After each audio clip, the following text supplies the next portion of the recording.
Welcome back to the show, everyone. We do have a very useless dog down here who is opted to lay on his back for this particular episode. He might make an appearance later. I don't know. I don't think he's going to, but we'll see. See what the Vegas odds are that he pops up and shows his face on camera for this one. Talking about some real estate news on today's episode. I'm just going to hit you with some stats, right? I was just reading an article last week. I think it was from the NAR, National Association of Realtors, which is, if you're ever looking for a club to join, that is not the one to join. It's not the sexiest or the funnest crowd, but hit you with some stats here, okay? In no particular order, home sales were down. You hear that? Home sales were down. Haven't heard that one in a while. 7.2% in February compared to January. That is notable, okay? Now, this is just off the top of my head, but something that I think we should take into account that I don't know the answer on because it just occurred to me is February is a short month. So, okay, they were down 7.2%. What percent is February shorter than January? See where I'm going with that? I think I might just made a brilliant discovery on this show right here live on the Real Estate Paradox. But home sales were down, something that you have not heard in quite a while. They were also down 2.4% compared to a year ago. It makes some sense, right? This is just kind of real-time feedback. Hit you with a couple stats. Makes some sense because the interest rates are going up, right? And I'm totally willing for interest rates to go up. I'm actually rooting for them to go up. Not anything crazy, but definitely go up a little bit. But hey, year over year, 2.4%. Medium home price rose to $357,000, which is up 15% from a year ago. So that's 15% year over year growth. Tough. You know, I mean, everything's up like that. You know, it's like stock market, house prices. I mean, like vehicle market. I mean, you name the thing. They're all up like that. It's just insane right now. We have had now 120 months of year-over-year price increases, which is the longest streak on record.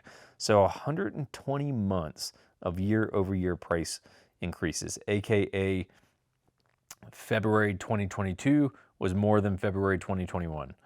March, more than the last March. 120 consecutive months of that. That is crazy. I mean, that's damn near 10 years. Yeah, 10 years. There you go. 84% of homes sold in February were on the market less than a month. That one, I'm hoping that changes a little bit because that just statistically how long something's on the market is going to start to determine where we're at on the buyer to seller market ratio. So hopefully that will, that number will kind of, increase in terms of the duration there. Average interest rate for February was at, this is sort of nationwide, okay, this is an important one. Average interest rate for February was at 3.76%, which is up from 3.45% in January.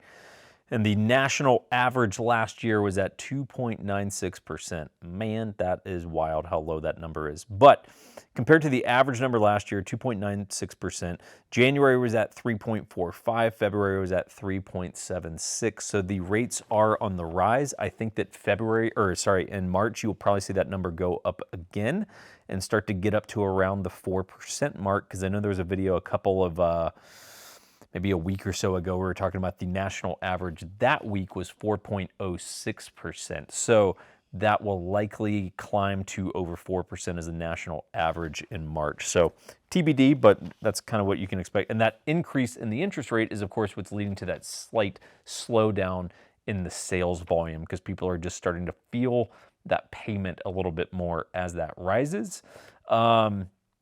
And then top 3 markets with the highest growth in February, year over year. Pretty crazy here. Vegas at number 1 with 39.6%. So February over February growth, 39.6%. That is insane. Miami at the number 2 spot, at actually a pretty distant number 2, but at 31.6%. Which feels like a bargain compared to Vegas at 39.6% growth. And then Tampa right behind Miami at 31.5%. So Florida and Vegas are just kicking ass in terms of the home appreciation, but that is not sustainable growth, right? You celebrate that if you own a home in those places, but you also celebrate it cautiously, knowing that this is not sustainable and it's really not even something we should be rooting for. Like it's in the problematic kind of dangerous category, in my opinion, but that's not what I don't know that anyone cares about my opinion. So that's that. Quick bourbon note, everyone. So my just weeks and life has been really busy over the past few weeks. And on Thursday, last Thursday at like 5 p.m., I get an email. I'm in the High West Whiskey Club, which is free to join, by the way. It's a shameless plug for High West, but it's free to join. And they send you alerts when they got special edition stuff coming out and things like that. I got a special invite today that I gotta take them up on, which is some like food and bourbon tasting thing with this big chef up at the thing. I'm like, well, I gotta go to that. That sounds incredible. But they, like Thursday at 5 p.m., they said tomorrow we're doing a barrel release. Rendezvous Rye barrel select. This was aged in what they say what kind of barrel it was finished in a brandy barrel. So this was finished in a brandy barrel, but they only do one barrel, which is like about 2 to 220 bottles, and they capped it at 2, and they're like, it releases tomorrow at 10 or 11 a.m. I'm like, son of a bitch, you guys gave me like 14 hours notice or something like that to rearrange a very busy Friday. But guess who was up there right when they opened to get his 2 bottles? This degenerate right here, everyone. Got my 2 bottles of Rendezvous Rye Barrel Select, and I'm excited about it. These won't probably get tried for a little while just because I have a little bit of a backlog in terms of what needs to be open, so that'll probably stay on the shelf for a minute. If you need real estate help, we don't just talk whiskey with our real estate clients. We can, we're happy to, but we can actually help you with your real estate needs as well. It doesn't matter if you don't live in Utah. We help probably more people outside of Utah than we do in Utah. So if you need help, let us know. It's what we're here for. You'll hear back from either me personally or Heidi, especially if you live long distance. You'll probably hear from her first, and then we'll chat though. Don't worry, we'll chat as well. So I hope you guys are doing well. We will see you very soon.